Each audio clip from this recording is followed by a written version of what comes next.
Assalamualaikum warahmatullahi wabarakatuh.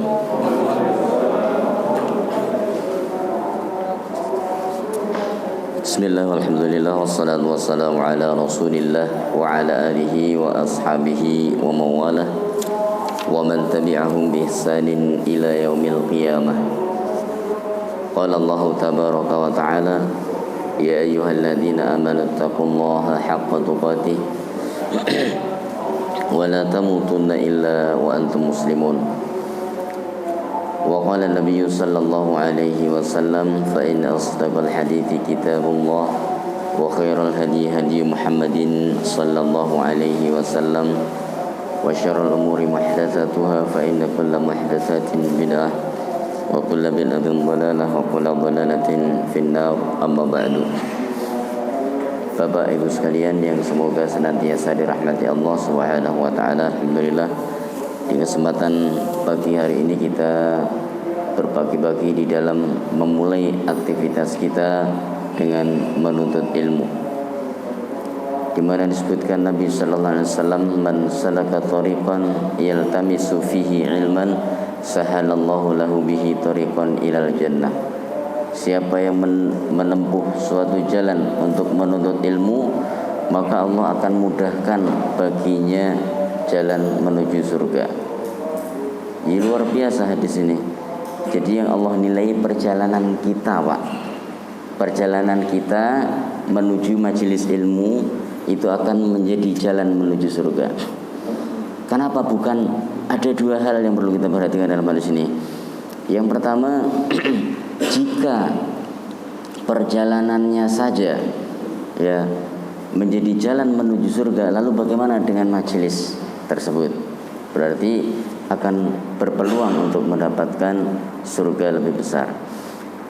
Yang kedua, jika Allah menilai suatu perjalanan menunjukkan begitu besarnya nilai apa yang dicari tersebut, ya dan untungnya yang dinilai perjalanannya, Pak. Coba kalau yang dinilai dalam majelis taklimnya, ya mungkin kita dapatnya apa? Kadang-kadang kita tidur di majelis taklim. Allah nilai perjalanannya. Baik, Bapak Ibu sekalian, kita memasuki bab taat, ya, taat kepada Rasulullah sallallahu alaihi wasallam. Baru setelah itu nanti kita bahas tentang tidak menyekutukan Allah atau larangan melakukan kesyirikan, masuk pada bab-bab ketauhidan, di mana tauhid secara teori adalah meyakini keesaan Allah Subhanahu wa taala. Ya. Jadi para ulama mengatakan ifradullahi, yaitu tauhid itu adalah ifradullah, yaitu mengesahkan Allah Subhanahu wa taala birububiyatihi. Yang pertama dengan mengakui kekuasaan Allah Subhanahu wa taala. Ternyata tidak cukup kita hanya dengan mengakui kekuasaan Allah, maka harus terpenuhi yang kedua. Yang kedua apa itu? Biuluhiyatihi, itu mengesahkan Allah dengan menyendirikan ibadah hanya untuk kepadanya, melakukan sesuatu dengan niat hanya karena Allah Subhanahu wa taala. Yang ketiga, bi asma'ihi wa sifatihi, yaitu dengan meyakini bahwa Allah Subhanahu wa taala memiliki nama dan sifat yang maha tinggi. Nah, ini tauhid. Kemudian memasuki bab taat kepada Rasulullah sallallahu alaihi wasallam, di mana mu'alif mengatakan faman ata'ahu dakhalal jannah. Siapa yang taat kepada Rasulullah sallallahu alaihi wasallam, maka Allah akan jamin ia surga. Hadis yang menjelaskan masalah ini banyak. Ayat yang menjelaskan masalah ini banyak. Bahwa ketaatan kepada Rasulullah sallallahu alaihi wasallam adalah suatu jalan untuk menuju kebahagiaan. taat kepada Rasul, Pak. Cukup taat. Namun konsekuensi taat ini sangat berat. Karena bukan hanya perbuatan kita, bukan hanya ibadah kita, namun juga keyakinan, keteguhan kita, prinsip kita. Kita taat kepada apa yang diajarkan Nabi sallallahu alaihi wasallam. Dalil pertama dalam masalah ini dalam surah Ali Imran ayat 132, wa atiullaha war rasul la'allakum turhamun. Dan taatlah kepada Allah, taat kepada Rasul supaya kalian mendapatkan rahmat. Yang pertama, taat kepada Allah dan Rasul, konsekuensinya akan mendapatkan rahmat Allah Subhanahu wa taala. Ternyata sebab mendapatkan rahmat itu adalah taat kepada Allah dan Rasul. Disinilah salah satu, terima kasih, salah satu keutamaan para sahabat dibandingkan orang-orang yang sesudah sahabat. Kenapa? Karena orang-orang yang selain sahabat, ketika mereka taat kepada Allah dan Rasulnya, mereka hanya menaati Allah dan Rasulnya itu dalam perintah yang dilakukan, yang disampaikan secara tertulis. Adapun para sahabat, mereka taat kepada Allah dan Rasulnya secara langsung dan mendapatkan koreksi langsung ketika terjadi kekeliruan. Dan mereka juga mencintai Nabi sallallahu alaihi wasallam secara akhlak, secara ilmu dan secara fisik. Nah, kita tidak mampu untuk mencintai Nabi sallallahu alaihi wasallam atau menyentuh Nabi sallallahu alaihi wasallam secara fisik, padahal badan Nabi sallallahu alaihi wasallam dipenuhi dengan keberkahan. Ini jadi yang pertama, ketaatan kepada Allah dan Rasulnya adalah jalan menuju rahmat Allah Subhanahu wa taala. Sehingga jika kita ditanya bagaimana cara mendapatkan rahmat Allah, salah satunya adalah dengan taat kepada Allah dan Rasulnya. Yang kedua dalam surah An-Nisa ayat 13, wa may yuti'illaha wa rasulahu yudkhilhu jannatin tajri min tahtiha al-anhar.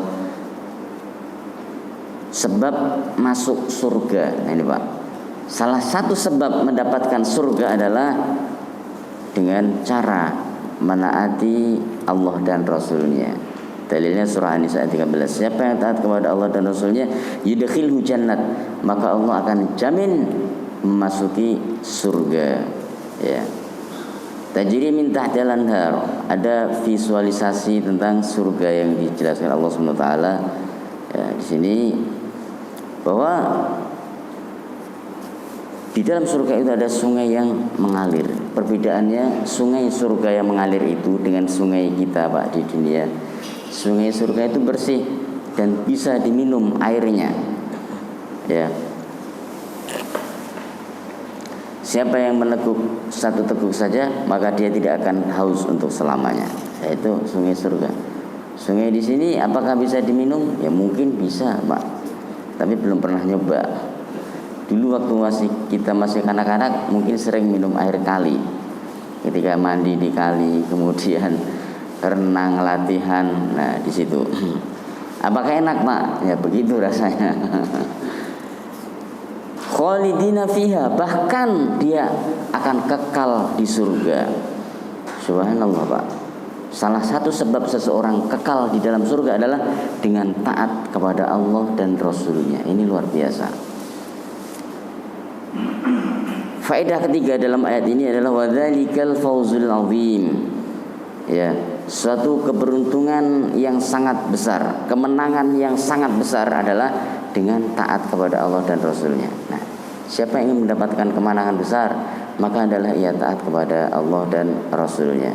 Lihat sahabat Khalid bin Walid radhiyallahu taala anhu, dia mampu memenangkan perang Mu'tah dengan jumlah minoritas hanya 200.000, memukul mundur pasukan 200.000 pasukan sekutu. Dengan apa modalnya? Yaitu dengan taat kepada Allah dan Rasulnya. Subhanallah. Maka ini hendaknya menjadi pelajaran bagi kita. Apa yang diceritakan Al-Quran Ini akan menjadi suatu prinsip dasar, ya, pijakan kita, akan menjadi konsep hidup kita, ya. Dengan konsep tersebut kita akan maju, konsep taat kepada Allah dan Rasulnya. Dan ingat, kompetensi tertinggi yang dimiliki oleh seorang yang beriman adalah ketika ia taat kepada Allah dan Rasulnya. Dalilnya ketika sahabat Abu Darda berkumpul dengan Nabi Sallallahu Alaihi Wasallam, kemudian Nabi Sallallahu Alaihi Wasallam mengatakan, sayurfa'ul ilmu, ilmu itu akan diangkat, ilmu akan diangkat, ilmu akan diangkat, kata Nabi. Qalu, para sahabat bertanya, ya Rasulullah, kaifa yurfa'ul ilmu? Wahai Rasul, bagaimana ilmu mau diangkat? Wa anna, padahal kami nukri'ul Quran, mengajarkan Al-Quran ini wahai Rasul, ya, ala abna'ina wa azwajina, kami mengajarkan Al-Quran kepada anak-anak dan istri kami wahai Rasul. Apa kata Nabi Sallallahu Alaihi Wasallam? Ya, kata beliau, al-yahudu wan nasara yaqra'una kitab Allah fama tughni anhum, atau kama qala Nabi Sallallahu Alaihi Wasallam. Lihat orang-orang Yahudi dan Nasrani, mereka juga membaca kitab Allah, tapi apa manfaat yang mereka peroleh? Kenapa? Apa yang mereka pelajari tidak direalisasikan. Nabi yang Allah utus di tengah mereka tidak dijadikan sebagai panutan. Kitab yang Allah turunkan tidak diikuti dalam kegiatan-kegiatan keagamaan. Mereka hanya membaca, mencatat, menulis, menghafalkan. Setelah itu mereka mengatakan, sayalah orang yang pandai. Maka tidak ada manfaat seperti itu. Nah, ini sehingga apa? Tidak ada kompetensi yang mereka peroleh dari Al-Quran dan dari kitab Allah dan sunnah Rasul mereka. Maka disinilah hendaklah kita membangkitkan, ya, nilai-nilai kekuatan yang ada di dalam ketaatan kita kepada Allah dan Rasulnya. Selanjutnya di dalam surah An-Nur ayat 52, "Wa may yuti'illaha wa rasulahu wa yakhshallaha wa yattaqihi fa ulaika humul faizun." Siapa yang taat kepada Allah dan Rasulnya, wa yakhshallah, kemudian takut kepada Allah, kemudian bertakwa kepada Allah. Jadi di sini ada 3 hal penting, atau ada 2 hal yang harus dibuktikan sebagai wujud, ya, sebagai wujud taat kepada Allah dan Rasulnya. Taat kepada Allah dan Rasul harus dibuktikan. Apa buktinya? 2 hal yang Allah sebutkan di sini. Yang pertama, yakhshallah. 1, bangkit rasa takutnya kepada Allah Subhanahu wa taala. Nah, ini Pak. Kalau rasa takut kita kepada Allah belum hadir, ya, maka kita jangan mengaku dulu saya telah taat kepada Allah dan Rasulnya. Wa yattaqihi, dan bertakwa kepadanya. Artinya apa? Takwa itu al-wiqayah, yaitu menjaga diri dari dosa, ya, menjaga diri supaya tetap melaksanakan perintah Allah dan Rasulnya. Jika yang kedua ini juga belum ada, maka jangan coba kita mengaku sebagai orang yang taat kepada Allah dan Rasulnya. Maka kita harus berlatih ini dulu supaya terbukti wujud ketakwaan, ketaatan kita kepada Allah dan Rasulnya. Jika ini ada, taat kepada Allah dibuktikan dengan rasa takut kepada Allah dan menjaga diri, ya, dengan takwa, faulaika humul faizun, maka mereka itulah orang-orang yang mendapatkan kemenangan yang besar, ya. Kemudian ayat 69 dari surah An-Nisa. Hakikat daripada apa namanya? Taat kepada Allah dan Rasulnya, ya. Apa yang akan diperoleh oleh seorang yang bertakwa kepada Allah dan Rasulnya? Allah berfirman, وَمَنْ يُطِعِ اللَّهَ وَالرَّسُولَ فَأُولَئِكَ مَعَ الَّذِينَ أَنْعَمَ اللَّهُ عَلَيْهِمْ فَأُولَئِكَ مَعَ الَّذِينَ أَنْعَمَ اللَّهُ عَلَيْهِمْ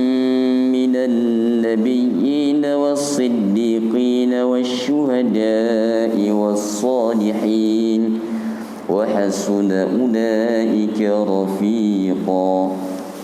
Siapa yang taat kepada Allah dan Rasulnya? Nah ini Allah sebutkan siapa yang taat kepada Allah dan Rasulnya. Faulaika ma'alladzina an'amallahu alaihim, maka mereka itulah yang kelak Allah akan kumpulkan bersama orang-orang yang Allah berikan nikmat kepada mereka. Siapa itu? Minan nabiyyin. Pertama, bagi orang-orang yang taat kepada Allah dan Rasulnya, Allah akan kumpulkan bersama para nabi kelak. Ya. Artinya apa? Ketaatan kepada Allah dan Rasulnya itu adalah ciri khas para pengikut Nabi dari zaman nabi-nabi sebelum Nabi Muhammad SAW sampai Nabi SAW. Ya. Jadi ciri khas mereka adalah ya taat kepada Allah dan Rasul. Wasiddiqin, dan Allah akan kumpulkan bersama para siddiqin. Jadi siddiqin ini adalah orang yang Allah tempatkan kedudukannya setelah para nabi. Apa definisi siddiqin itu? Siddiqin adalah orang yang memiliki tingkat keimanan yang sangat tinggi. Dia tidak harus membutuhkan bukti untuk beriman, karena iman bukanlah sebuah penelitian. Dia tidak memerlukan suatu argumentasi untuk beriman, ya, karena iman bukanlah sebuah analisa, tapi iman adalah keyakinan. Ya.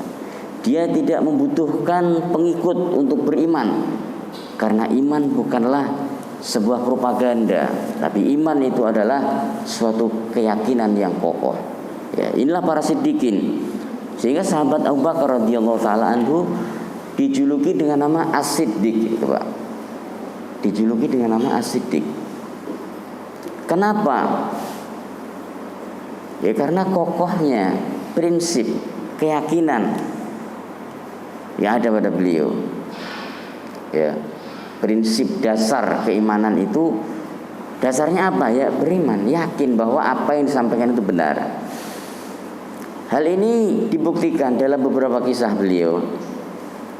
Yang pertama, ada 3 hal yang mungkin saya sampaikan dalam majelis ini. Pertama, sahabat Abu Bakar radhiyallahu taala anhu, beliau ketika mendapatkan hasutan daripada orang-orang kafir Quraisy, Abu Jahal, Abu Lahab dan kawan-kawannya, beliau mengatakan, jika yang mengatakan Muhammad, saya akan selalu percaya, karena Muhammad tidak pernah berdusta sejak saya kenal.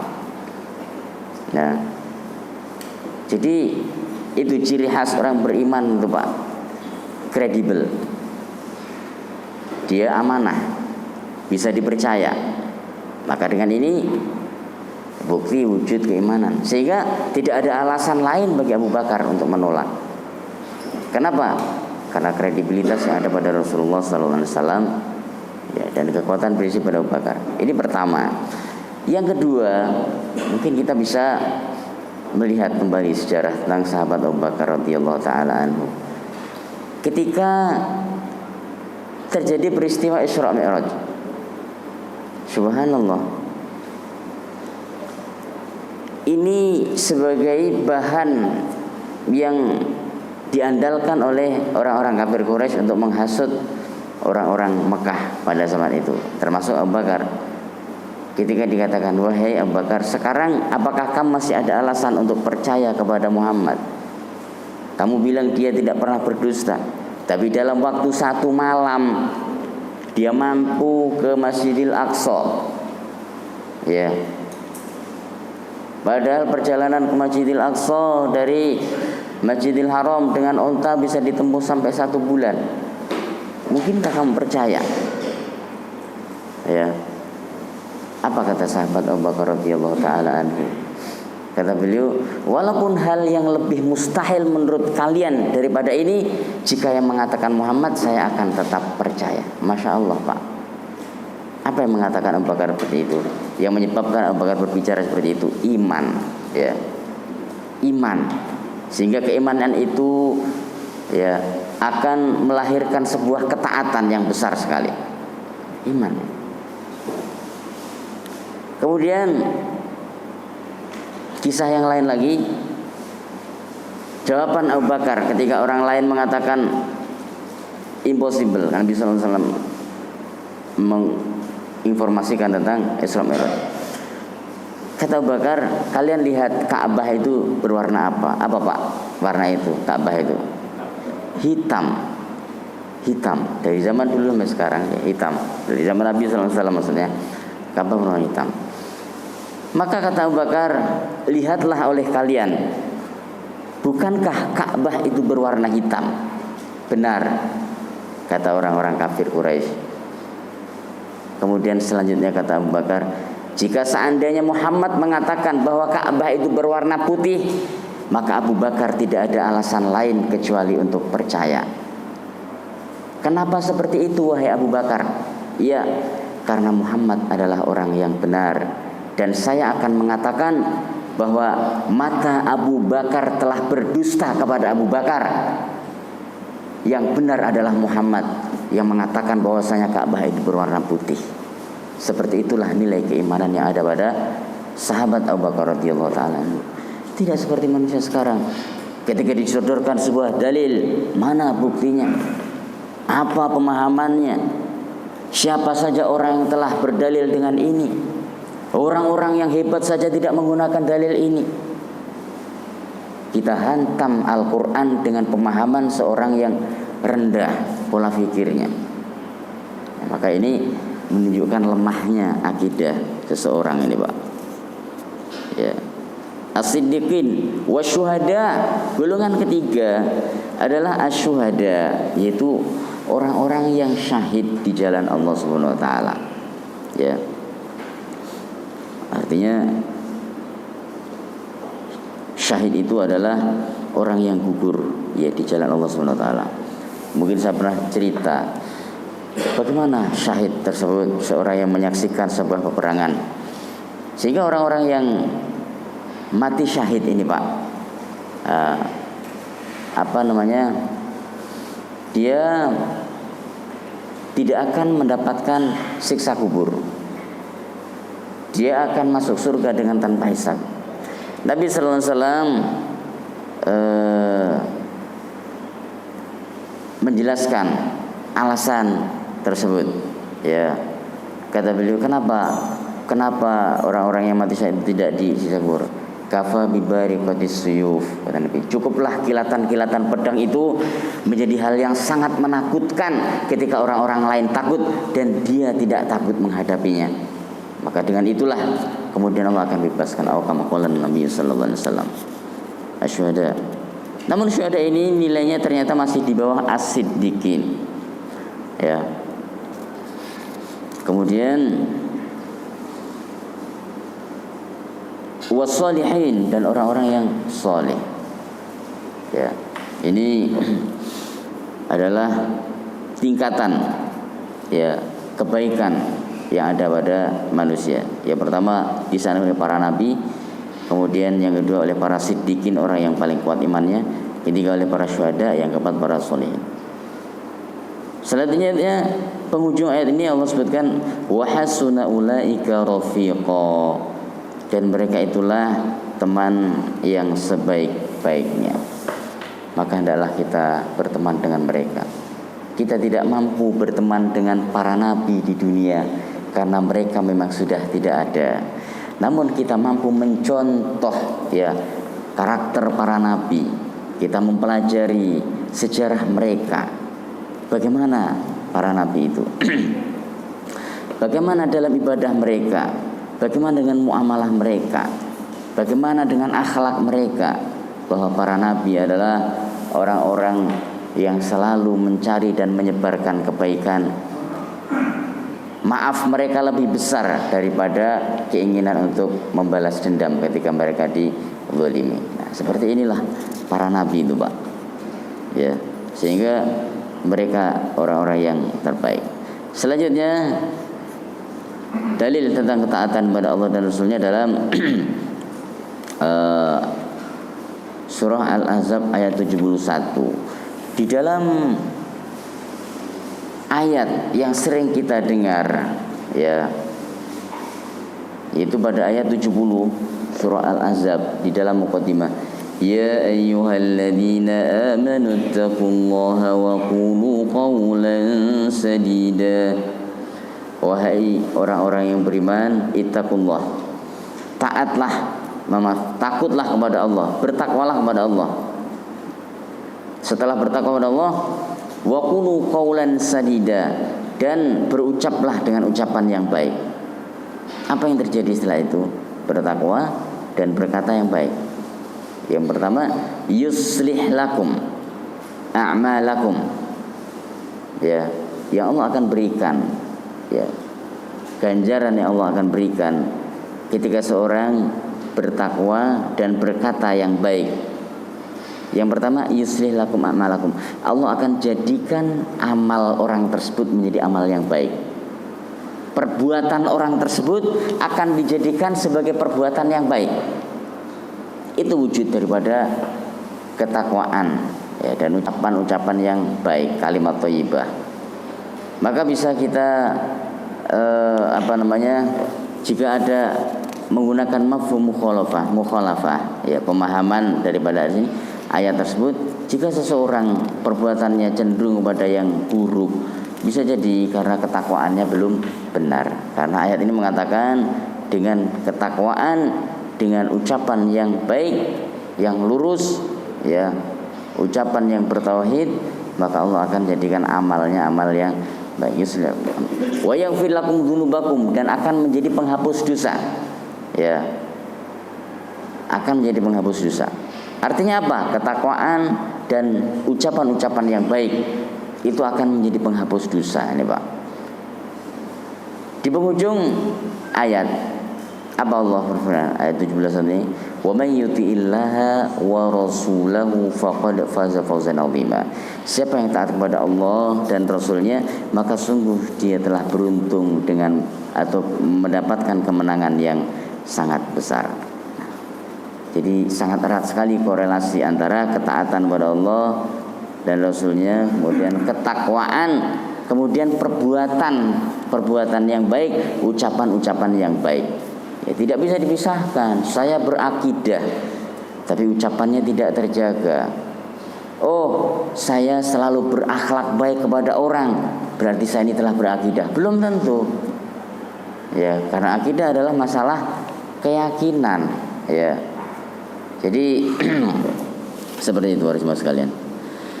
Kemudian kata Nabi sallallahu alaihi wasallam, kullu ummati yadkhulunal jannah, semua umatku akan masuk surga illa man aba. Ya, kecuali orang yang enggan, enggak mau masuk surga. Semuanya akan masuk surga kecuali yang enggan. Faqila, maka dikatakan kepada beliau, wa man ya'ba ya Rasulullah, siapakah orang yang kira-kira akan enggan masuk surga itu wahai Rasul? Apa ada orang yang enggan masuk surga? Tidak ada orang yang enggan masuk surga dengan lisannya.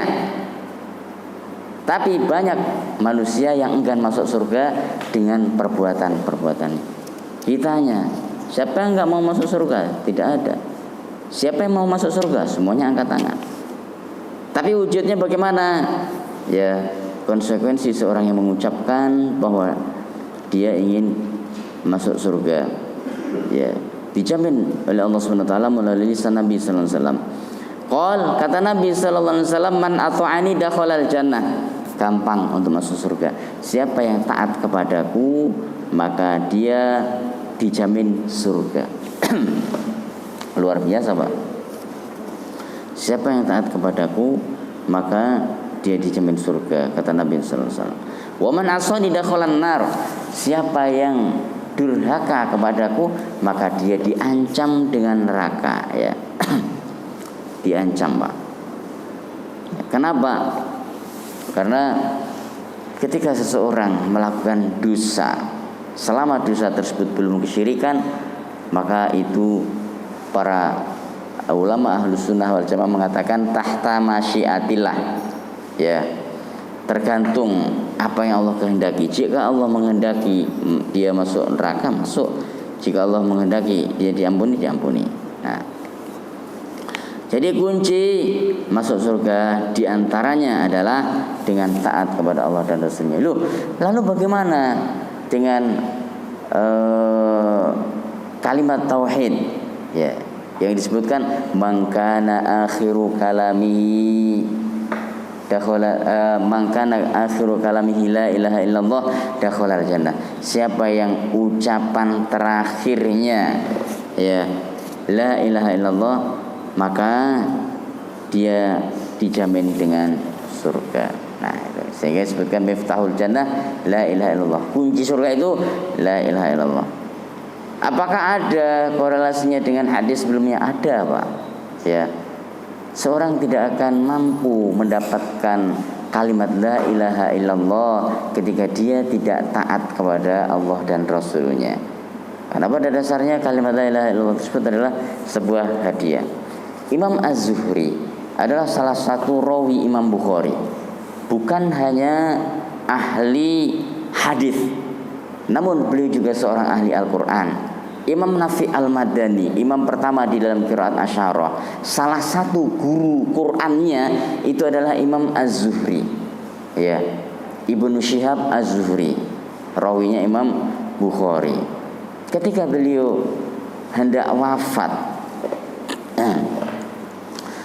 maka para ulama hadir ya di rumah beliau, dan mereka pun sungkan untuk mentalkin. Ini ulama besar, masa saya talkin? Masa sih nggak bisa mengucapkan la ilaha illallah?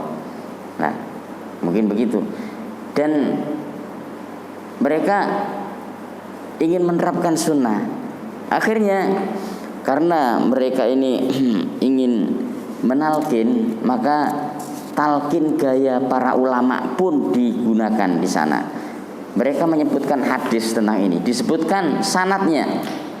Qala fulan haddatsana fulan, ya, an fulan, mandek. Mereka nggak tahu lagi sanad hadis ini lanjutnya apa, lupa. Satu lagi, kemudian disebutkan qala fulan haddatsana fulan, ternyata mandek lagi, lupa sanadnya ke siapa ya, membawakan hadis. Nah, maka Az-Zuhri pun menyempurnakan dalam keadaan sakaratul maut. Beliau menyempurnakan hadis tersebut. Qala fulan haddatsana fulan, kemudian sampai qala Rasulullah sallallahu alaihi wasallam, bersabda Nabi sallallahu alaihi wasallam, man kana akhiru kalamihi la ilaha illallah dakhalal jannah. Sampai di situ beliau langsung meninggal dunia. Jadi akhir kalimat beliau adalah ketika mengucapkan hadis la ilaha illallah tersebut. Masya Allah, Pak. Inilah yang tadi kita sebutkan bahwa kalimat la ilaha illallah itu tidak mudah diucapkan di akhir. Dia membutuhkan sebuah ketaatan, ya, konsekuensi daripada keimanan kita. Apa itu? Ya, karena yang mampu melakukan itu adalah orang-orang yang dipilih oleh Allah Subhanahu wa taala. Orang-orang yang tidak pernah mewujudkan kalimat la ilaha illallah dalam kehidupannya, dia akan sulit. Sehingga sekali lagi saya ulang tentang syahadat Allah dan Rasul, asyhadu an la ilaha illallah wa asyhadu anna Muhammadar Rasulullah. Ya. Dua kalimat syahadat kita ucapkan. Apa makna kedua hal tersebut? Bahwa kedua hal ini menjadi syarat diterimanya amal. Syarat diterimanya amal. Asyhadu an la ilaha illallah, maka semua amal konsekuensinya harus ikhlas karena Allah. Wa asyhadu anna Muhammadar Rasulullah, dan saya bersaksi tidak ada dan saya bersaksi bahwasanya Rasulullah Muhammad sallallahu alaihi wasallam adalah utusan Allah.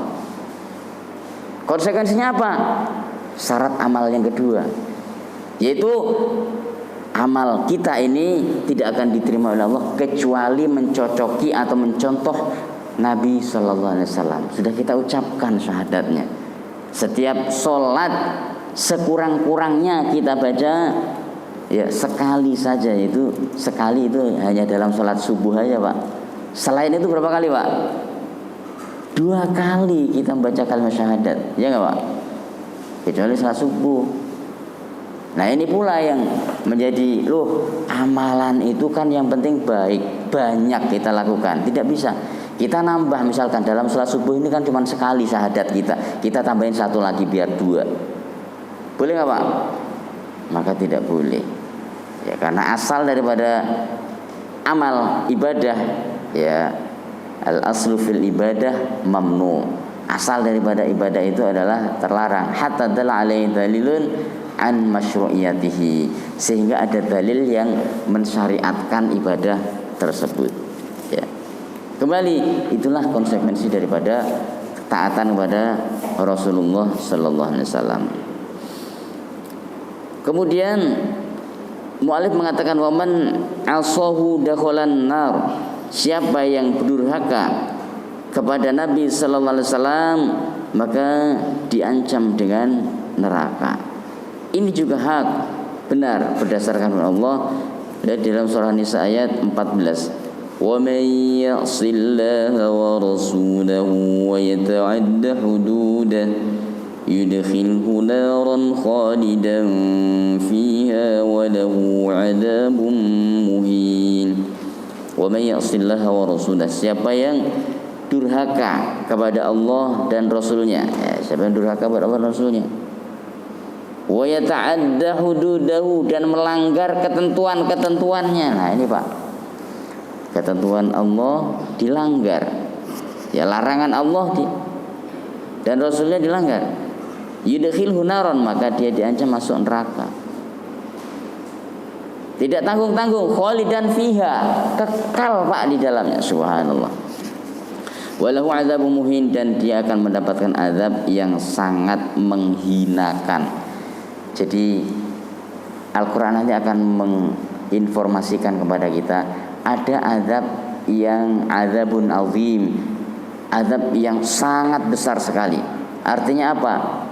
Ya, nilai azab tersebut tidak akan ada yang sanggup makhluk di dunia yang menerimanya. Sangat besar sekali. Ada azab yang syadid. Azab itu sangat menyakitkan, sakit sekali rasanya. Na'udzubillah, semoga Allah melindungi kita. Kemudian ada yang disebut dengan azabun muhin, azab yang menghinakan. Jika seorang na'udzubillah terkena azab tersebut, maka dia akan hina. Seandainya ada penduduk bumi yang mendapatkannya, dia akan sangat hina. Ketika Nabi sallallahu alaihi wasallam berbicara tentang ketakwaan, di dalam hadis At-Tirmidzi itu disebutkan, ya, ittaqullah, bertakwalah kalian kepada Allah, bertakwalah kepada Allah. Itu seperti takwa, Pak. Kemudian apa kata Nabi sallallahu alaihi wasallam? Lau qatratan minaz zakum atau qatratun minaz zakum. Makanan orang-orang ahli neraka itu namanya zakum. Jika seandainya setitik kuku ini, Pak, zakum, ya, zakum, makanan ahli neraka, jika setetes saja, setitik saja itu ditaruh atau diturunkan di muka bumi ini, di bumi saja, setetes saja, kata Nabi sallallahu alaihi wasallam, la fasadatil ardu was samawati wa ma fiha. Niscaya jika setetes zakum yang menjadi makanan ahli neraka ini diteteskan ke bumi, ya, setetes saja, akan hancur langit dan bumi ini beserta seluruh isinya. Dan itu akan menjadi makanan ahli neraka setiap harinya. Bagaimana azab itu tidak dahsyat? Bagaimana tidak pedih? Bagaimana tidak menyakitkan? Bagaimana kemudian azab itu tidak menghinakan? Ya, seperti itu. Azabun muhin. Kemudian Al-Ahzab ayat 36, wa may ya'sillaha wa rasulahu faqad dhalla dhalalan mubina. Wa may ya'sillaha wa rasulahu, siapa yang durhaka kepada Allah dan Rasulnya, faqad dhalla dhalalan mubina, maka sungguh dia telah sesat dalam kesesatan yang nyata. Subhanallah. Ternyata sumber kesesatan itu ketika seseorang menyimpang dari Allah dan Rasulnya. Menyimpang dari Allah artinya dia menyimpang dari ajaran Al-Quran, menyimpang dari Rasul, menyimpang dari hadis-hadis Nabi sallallahu alaihi wasallam. Sehingga tidak boleh kita hanya berpedoman dengan Al-Quran. Tidak cukup, kita membutuhkan as-sunnah. Jika seandainya Al-Quran itu cukup, maka para sahabat cukup mempelajari Quran, kemudian pulang ke rumah masing-masing, berdagang, berladang kurma. Tidak, ternyata mereka harus hadir di majelis Nabi Sallallahu Alaihi Wasallam. Dan berbeda sahabat yang banyak hadir di majelis Nabi dan yang tidak. Terbukti dengan hadis yang mereka riwayatkan, di mana para sahabat itu berbeda-beda di dalam meriwayatkan hadis.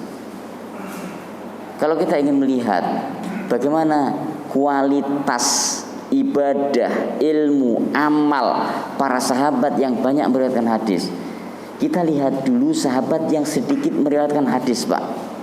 Sahabat Tamim Ad-Dari radhiyallahu taala anhu, yang muslimnya, masuk Islamnya dalam kurun waktu belakangan, beliau hanya meriwayatkan satu hadis saja dari Nabi sallallahu alaihi wasallam.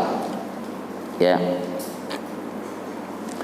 Beliau hanya meriwayatkan satu hadis saja dari Nabi sallallahu alaihi wasallam. Tapi bagaimana perubahan karakter yang terjadi pada beliau? Dengan satu hadis tersebut, ternyata beliau menjadi seorang insan kamil, manusia yang sempurna. Apa itu buktinya? Beliau menjadi seorang yang sangat santun di tengah para sahabat dan menjadi seorang yang sangat dekat dengan Al-Quran, sehingga beliau terkenal setiap hari beliau menghatamkan Al-Quran. Subhanallah. Ini satu hadis, Pak. Lalu bagaimana dengan sahabat-sahabat yang banyak meriwayatkan hadis dari Nabi Sallallahu Alaihi Wasallam? Insyaallah. Kemudian dalam surah Al-Jin ayat 23, ya, Allah berfirman, "Wa may ya'sillaha wa rasulahu fa inna lahu nar jahannam khalidina fiha abada." Wa may ya'sillah, siapa yang durhaka kepada Allah wa rasulah dan rasulnya, durhaka kepada Allah dan rasulnya, fa inna lahu nar jahannam, maka sungguhnya dia akan mendapatkan neraka jahanam, khalidinya kekal, fiha di dalamnya, abada selamanya. Jadi abada itu selamanya. Kalau Bapak bicara dalam bahasa Indonesia, oh yang kekal dan abadi. Abadi itu ternyata di bahasa Arab, Pak. Itu abada, kekal, selamanya. Nah, itu banyak yang bahasa Indonesia itu diambil ya dari bahasa Arab, ya. Rakyat ini bahasa Arab, Pak. Asal katanya apa? Ya. Jadi asal katanya apa? Rakyat. Rakyat menjadi rakyat. Ya, kullukum ra'in. Setiap kalian adalah pemimpin, wa kullukum mas'ulun an ra'iyatihi. Dan setiap kalian akan ditanya tentang rakyat yang dia pimpin. Nah, itu, Pak. Itu ya, kalau dalam bahasa Jawa ya rakyat itu istri atau garwo. Garwo itu apa? Sigaran nyowo. Nah, itu garwo. Jadi ketaatan kepada Allah dan Rasul menjadi kunci masuk surga. Kemudian kedurhakaan pada Allah dan Rasulnya pun juga menjadi kunci neraka juga. Kenapa kemudian diancam di neraka, Pak? Karena ada yang kekal di dalamnya. Dengan kedurhakaan kepada Allah dan Rasulnya, ada yang kekal di neraka. Pertanyaannya, apakah apakah kedurhakaan kepada Allah dan Rasulnya itu setingkat dengan kekafiran atau kemusyrikan? Nah, maka ini harus kita bahas sedikit, ya. Makanya kita perlu ya guru ya di dalam belajar. Kalau kita misalkan hanya membaca saja, dia menyimpang, dia menyimpangnya gimana? Oh, kemarin sholat terlambat, oh berarti dia termasuk durhaka kepada Allah dan Rasulnya. Ini neraka lu juga ini, gitu kan? Oh, ini neraka juga. Berarti kita akan begitu mudahnya memvonis jika kita tidak belajar. Ya. Artinya kedurhakaan kepada Allah dan Rasulnya itu bertingkat-tingkat. Ada kalanya tingkatnya itu adalah tingkat dosa kecil, kemudian tingkat dosa besar, dan tingkat kekafiran. Nah itu Pak. Apa saja kedurhakaan yang sampai pada tingkat kekafiran itu? Ketika dia ingkar kepada Allah dan Rasulnya, ingkar kepada Al-Quran, ya, ingkar kepada perintah Allah. Nah, apa saja yang kelasnya itulah dosa besar, ya. Jadi kelasnya dosa besar adalah melanggar larangan Allah Subhanahu wa taala. Allah punya larangan, dilanggar. Dan yang lebih besar lagi adalah ketika seseorang melakukan pelanggaran dan dia menghalalkan pelanggaran tersebut. Nah, ini besar. Dosa-dosa kecil adalah perbuatan-perbuatan yang kecil, ya, perbuatan yang dipandang kecil namun bisa menjadi dosa besar. Contoh, dia makan dengan berdiri, dengan jalan, ya, dengan jungkir balik, padahal seharusnya dengan duduk. Nah, seperti ini. Ini tingkat-tingkat dosa-dosa kecil, tapi kalau ketika dikumpulkan akan menjadi besar. Seorang yang menyentuh, ya, kulit antara laki-laki dan perempuan bukan mahram. Nah, ini akan menjadi dosa-dosa kecil, itu akan menjadi dosa besar ketika dilakukan dengan menghalalkannya atau dilakukan terus-menerus. Nah, kata para ulama salaf, ya, la shaghirata ma'al istimrar. Tidak ada dosa kecil jika itu dilakukan terus-menerus. Wala kabirata ma'al istighfar. Dan tidak ada dosa besar jika seorang selalu bertaubat kepada Allah Subhanahu wa taala. Nah, itu tingkatannya. Kemudian Nabi sallallahu alaihi wasallam bersabda, "Wa man 'asani dakhalan nar." Siapa yang durhaka kepadaku maka dia diancam neraka. Ya, subhanallah. Nauzubillah. Baik, Bapak-Ibu sekalian, itulah bab tentang taat kepada Rasulullah sallallahu alaihi wasallam. Kemudian memasuki, ya, bab tidak menyekutukan Allah Subhanahu wa taala dalam beribadah kepadanya. Ya. Dalam hal ini kita harus mengetahui definisi sekutu dan definisi ibadah. Sekutu adalah menduakan.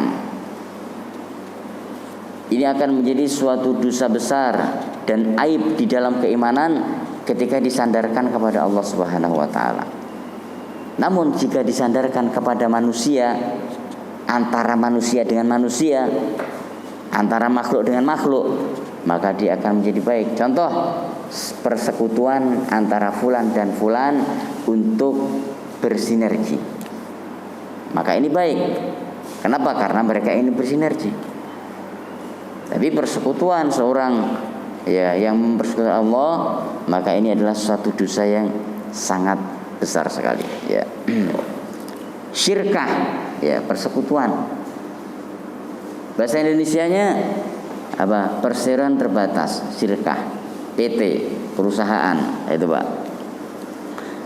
Ya, jadi dalam bahasa Arabnya syirkah, orang-orang yang bersekutu untuk mendapatkan hasil yang banyak. Inilah definisi daripada menyekutukan. Kemudian definisi ibadah adalah menghambakan diri, ya. Bahasa Arabnya abida ya'budu, ya, menghambakan diri kepada Allah Subhanahu wa taala. Menghambakan diri itu adalah sesuatu yang hina ketika disandarkan kepada selain Allah Subhanahu wa taala. Menghambakan diri kepada fulan, maka itu hina, dia akan menjadi budaknya.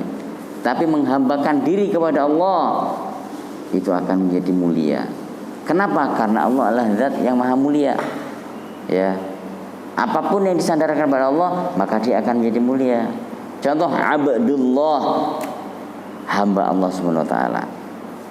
Sehingga Nabi sallallahu alaihi wasallam ahabbul asma'i indallah, ya, nama di antara nama yang paling dicintai oleh Allah Subhanahu wa taala Abdullah wa Abdurrahman. Ya, Abdullah dan Abdurrahman. Nah, ini yang sangat dicintai. Kalau kita terjemahkan apa? Abdullah budaknya Allah, Pak. Tapi Allah senang sekali ketika seorang menghambakan diri kepada Allah SWT. Abdurrahman, budaknya Ar-Rahman. Allah bangga sekali dengan hambanya yang dekat dengan Allah Subhanahu wa taala. Nah, itu makanya disebut dengan nama yang paling dicintai oleh Allah Subhanahu wa taala. Kama qala Nabi sallallahu alaihi wasallam.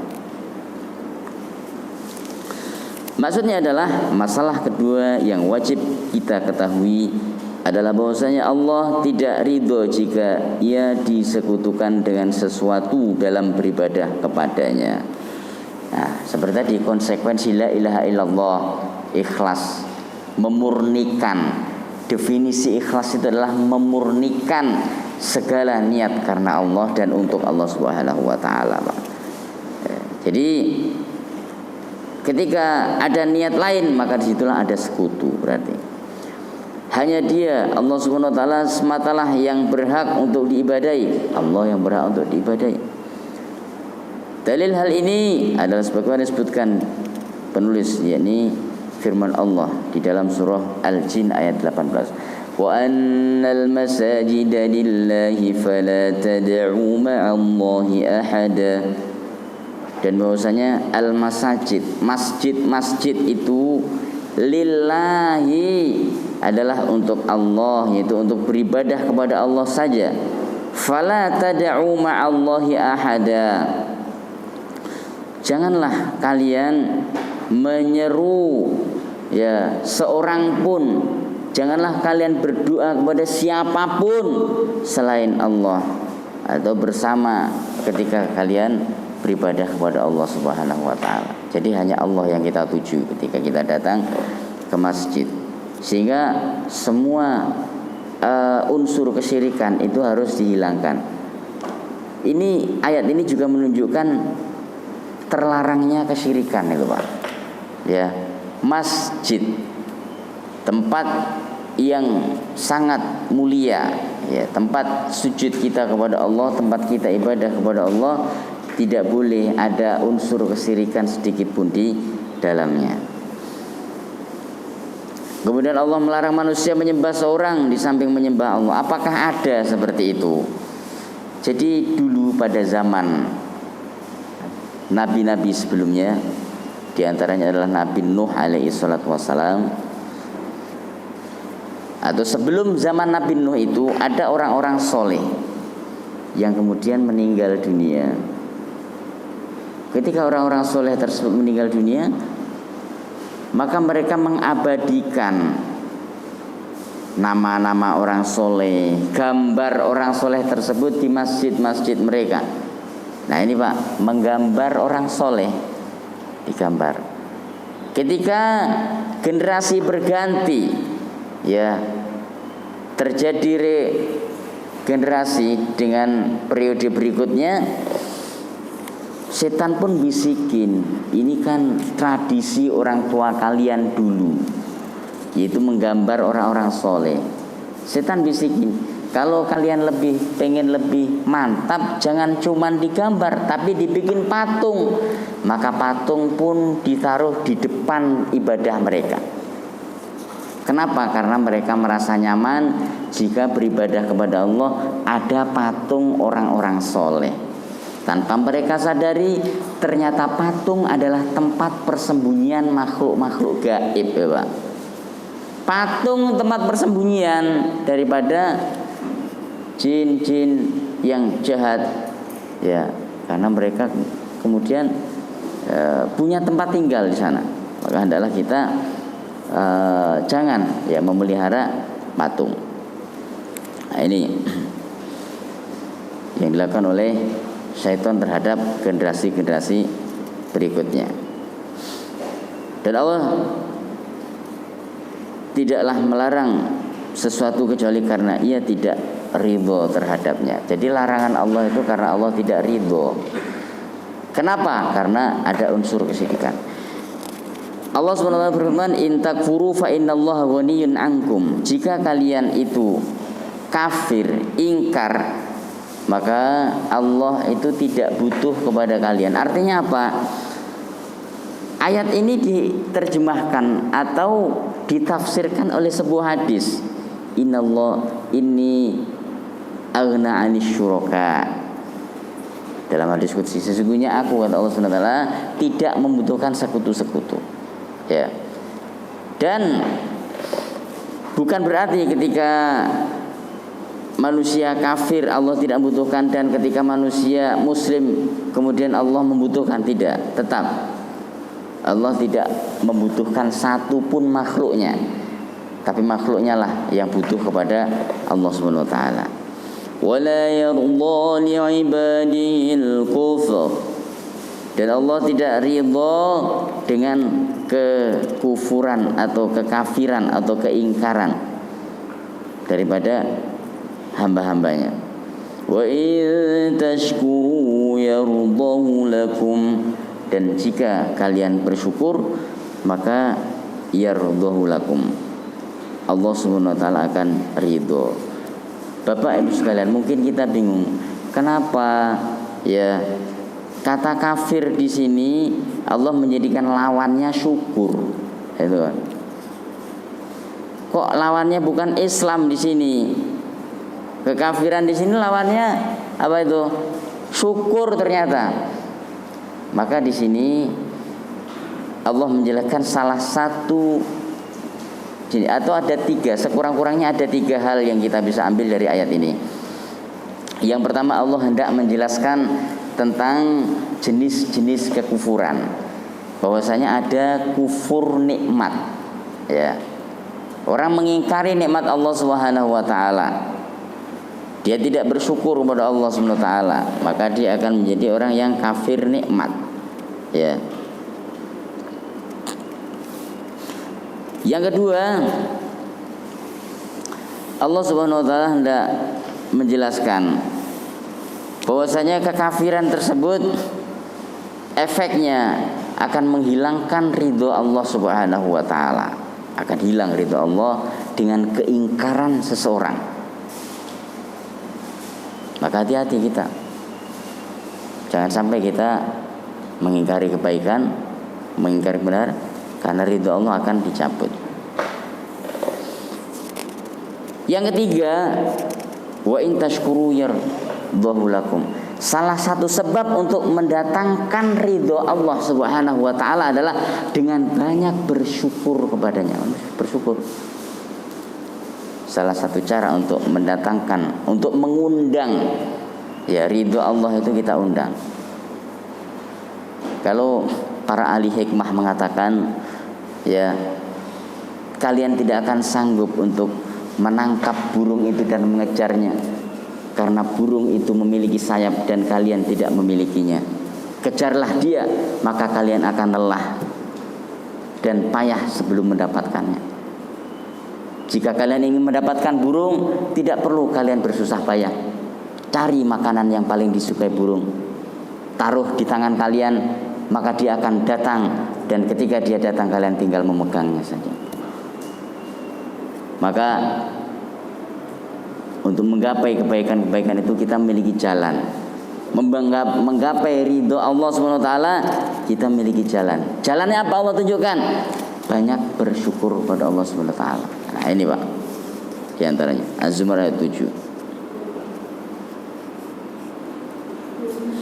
Kemudian فَإِن تَرْضَوْا عَنْهُمْ فَإِنَّ اللَّهَ لَا يَرْضَى عَنِ الْقَوْمِ الْفَاسِقِينَ.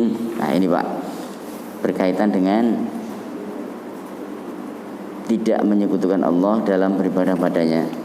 فَإِن تَرْضَوْا عَنْهُمْ artinya apa?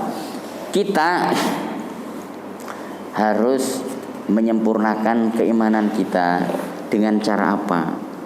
Dengan cara tidak meridhoi apa yang Allah tidak ridho kepadanya. Ya, tidak meridhoi apa yang Allah tidak ridho kepadanya. Contoh, dalam ayat ini Allah mencontohkan la yardu 'anil qaumil fasikin. Allah enggak ridho dengan orang-orang fasik. Ya, maka kita juga tidak boleh ridho dengan mereka. Ridho ini urusan hati. Ya. Dan akan tampak dalam perbuatan. Ada seorang yang menghina agama Allah Subhanahu wa taala, maka jangan kita duduk bersama mereka. Ya. jangan duduk bersama mereka. Kita hindar sampai mereka berbicara dalam hal lain, ya. Kalau kemudian duduk bersama mereka dan guyon bersama mereka, kemudian guyonnya nyerempet lagi dalam menghina agama, maka kita akan masuk berdosa. Maka kita juga tidak ridho dengan orang-orang seperti itu. Walaupun kita tidak mampu melakukan apa-apa, tidak mampu bertindak, tapi bukankah kita mampu untuk menjauh dari mereka? Maka menjauh dari mereka yang menghina agama Allah Subhanahu wa taala. Jadi ketika Allah tidak meridhoi satu kaum, kita juga tidak boleh meridhoinya. Sama seperti kita ini, Pak. Tapi berbeda. Ini kalau kita menganalogikan pada diri kita, misalkan kita sedang naudzubillah bermusuhan dengan seseorang. Kita benci dengannya karena dia banyak menghina kita. Kita nggak mau urusan dengannya. Tapi sahabat dekat kita ternyata guyon dengan mesra bersama mereka. Bagaimana perasaan kita? Tentu kita akan menilai, dia bukan teman yang baik, tidak menjaga perasaan saya. Sudah tahu saya bermasalah dengannya, dia malah guyon enak-enakan dengan dia. Setidaknya dia akan mundur. Hal ini dilakukan oleh para sahabat, ya. Di antaranya adalah sahabat Sa'ad bin Abi Waqqas radhiyallahu taala anhu. Ketika terjadi perselisihan antara sahabat Ali dan Muawiyah, beliau tidak memihak, beliau duduk saja. Karena tahu jika saya di pihak Ali, pasti Muawiyah akan sedih melihat saya. Kalau saya di pihak Muawiyah, Ali pun juga sedih melihat saya. Maka saya di sini sajalah. Nah, maka di situ Muawiyah bertanya kepada Sa'ad bin Waqqas, "Wahai Sa'ad, kenapa kamu diam saja, enggak mengambil tindakan?" "Loh, salah kamu," kata Sa'ad. "Justru inilah tindakan saya. Tindakan saya tidak berdiri di pihak antum dan tidak berdiri di pihak Ali. Ini tindakan saya," katanya. "Kenapa demikian?" "Iya, karena saya tidak mau menjadi salah satu yang menjadi sebab berkobarnya pertikaian. Setidaknya dengan adanya saya bersikap seperti ini akan berhenti pertikaian kalian itu." Subhanallah. Ini, Pak. Kemudian waqatiluhum hatta la takuna fitnatun wa yakuna ad-dinu kulluhu lillah. Dan perangilah mereka sehingga tidak ada fitnah, bencana. Wa yakuna ad-dinu kulluhu lillah, sehingga seluruh agama itu hanya untuk Allah Subhanahu wa taala. Maka kita harus lihat yang dimaksudkan diperangi di sinilah kesyirikan, kekufuran, ya. Kemudian menghilangkan jenis-jenis atau semua jenis kesyirikan, kekufuran tersebut. Sehingga jihad tersebut ada 3 macam, Pak. Ada yang jihad bil ilmi, jihad dengan ilmu, maka dia menyampaikan tentang bahaya kesyirikan, hal-hal yang akan merusak keimanan. Syaratnya dia harus memiliki ilmu. Ada jihad bil mal, dalam memerangi kesyirikan, dia jihad bil mal. Tempat ini mau dibeli oleh orang kafir untuk ibadah mereka, maka saya akan beli dan saya akan wakafkan untuk kegiatan ibadah. Jihad bil mal. Di sana ada pengajian, tapi aja pengajiannya belum ada inti pengajian, maka saya akan berjihad dengan inti pengajian, misalkan begitu.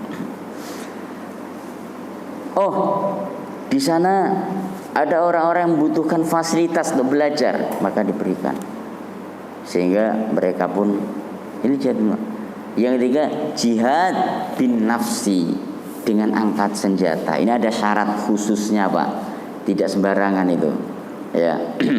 Di antara syarat khususnya adalah harus ada komando atau instruksi dari pemerintah kaum muslimin. Jika tidak ada, tidak boleh. Tidak boleh sembarangan. Pemerintah kemudian menginstruksikan sekarang jihad, maka kita jihad. Tidak ada instruksi, tidak. Ya. Kecuali dalam keadaan ketika kita sedang diserang seorang diri dan kita mempertahankan diri kita, maka tidak perlu nunggu instruksi seperti itu. Diserang kok, mau ditusuk, saya nunggu instruksi dulu, mati. Ya. Ya, maka dia hendaknya membela diri jika demikian adanya. Jadi tidak sembarangan, tidak kemudian waqatilhum, perangilah mereka, ayo kita pulang, ambil golok, ambil tembak, kita perangi. Ya. Tidak. Karena kenapa harus menunggu ada komando dari pemerintah? Karena ada nilai-nilai maslahat dan mafsadatnya. Maka sesuatu yang memiliki nilai-nilai tersebut harus ada fatwa, khususnya dari para orang-orang yang memegang kendali kekuasaan. Ya, wallahu a'lam bishawab. Kemudian setelah Allah tidak meridhai kemusyrikan, Allah perintahkan untuk menghancurkan kemusyrikan. Ya, Allah perintahkan untuk senantiasa berpegang teguh dengan ketauhidan. Maka Allah pun berfirman, "Innallaha la yaghfiru ay yushraka bihi wa yaghfiru ma duna dzalika liman yasha." Sesungguhnya Allah tidak akan mengampuni dosa orang yang mensekutukannya, dan Allah akan mengampuni dosa ma duna dzalika liman yasha, yang di bawah syirik itu, ya, bagi siapa yang Allah kehendaki. Di sini diterjemahkan yang selainnya, yang tepat adalah di bawahnya. Kalau kita artikan di selainnya, mungkin sepadan antara syirik itu dengan dosa yang lain. Jika kita terjemahkan di bawahnya, maka tidak ada lagi dosa yang lebih besar daripada syirik tersebut, ya. Jadi ayat ini juga menunjukkan bahwasanya syirik adalah dosa yang terbesar. Ya. Kemudian surah Al-Maidah ayat 72. Innahu may yushrik billahi faqad harramallahu alaihi al-jannata wa ma'wahu an-nar wa ma lidh-dhalimin min ansar. Ya. Sesungguhnya siapa yang mensekutukan Allah, faqad harramallahu alaihi al-jannah, maka Allah akan haramkan dia masuk. Faqad harramallahu alaihi al-jannah, Allah haramkan dia masuk surga. Wa ma'wahun nar, dan tempat kembalinya adalah an-nar. Wa ma lidh-dhalimin min ansar, dan tidak ada penolong bagi orang zalim. Jadi ini ada beberapa faedah penting di dalam ayat ini, Pak. Yang pertama adalah innahu may yusyrik billah. Allah menjelaskan bahwa dosa yang terbesar itu adalah syirik. Yang kedua, faqad harramallahu alaihil jannah. Orang yang melakukan kesyirikan sampai mati, maksudnya itu, kecuali kalau dia bertobat sampai mati, maka Allah haramkan dia masuk surga. Wa ma'wahun nar. Yang ketiga, Allah jelaskan bahwa tempat kembali mereka adalah neraka. Yang keempat, wa ma lidh-dhalimina min ansor. Bahwasanya Allah SWT mengklaim orang-orang yang berbuat kesyirikan adalah orang yang paling besar kezalimannya. Yang selanjutnya, wa ma lidh-dhalimina min ansor, Allah menjelaskan bahwasanya jenis kezaliman yang tidak ada penolongnya sama sekali adalah kesyirikan. Ya, tidak ada penolong sama sekali. Ya. Menunjukkan bahwasanya bisa jadi kezaliman yang lain akan tertolong dengan sebagian amalnya. Ya. Contoh ketika seseorang zalim kepada orang lain, ya, dia belum meminta maaf, tetap kezaliman itu tidak akan menjadi halal. Ya, tidak akan terhapus dosanya karena dia belum minta maaf. Ya, namun dia kemudian banyak berbuat baik kepada orang yang pernah dizalimi ini, sehingga orang zalimi ini memaafkan. Tapi Allah akan bertanya di hari kiamat, ya, kamu zalim sama dia, apakah kamu memaafkan dia? Maka orang itu berpikir, sebelum orang itu memaafkan, maka Allah belum berikan maaf, karena tergantung dengan orang yang dizalimi tersebut. Kemudian Rasulullah SAW bersabda, man laqiyallah, siapa yang bertemu dengan Allah yaitu mati, siapa yang mati, la yusyriku bihi syai'an, dan tidak mensekutukan Allah dengan sesuatu pun, dakhalal jannah, maka dia dijamin dengan surga. Ternyata mudah sekali surga itu, dengan tauhid, dengan membersihkan diri dari kesyirikan. Wa man laqiyahu, dan siapa yang bertemu dengan Allah atau mati, yusyriku bihi syai'an, naudzubillah, dia dalam keadaan mensekutukan Allah dengan sesuatu, dakhalan nar, maka pasti neraka tempatnya. Ini Pak. Maka informasi ini sangat penting sekali, bahwa ketauhidan itu harus diwujudkan. Salah satu bukti ketauhidan adalah dengan menghindarkan diri dari kesyirikan dan para pelakunya, ya. Insyaallah yang akan datang kita baca al-wala dan al-bara, di mana al-wala al-bara itu adalah wujud daripada loyalitas kita kepada Islam dan kaum muslimin. Islam itu agamanya, kaum muslimin adalah pemeluknya, ya. Dan bara, berlepas diri dari segala hal yang merusak Islam, ya. Wallahu a'lam bishawab. Ya, silakan jika ada yang ingin disampaikan, boleh Pak.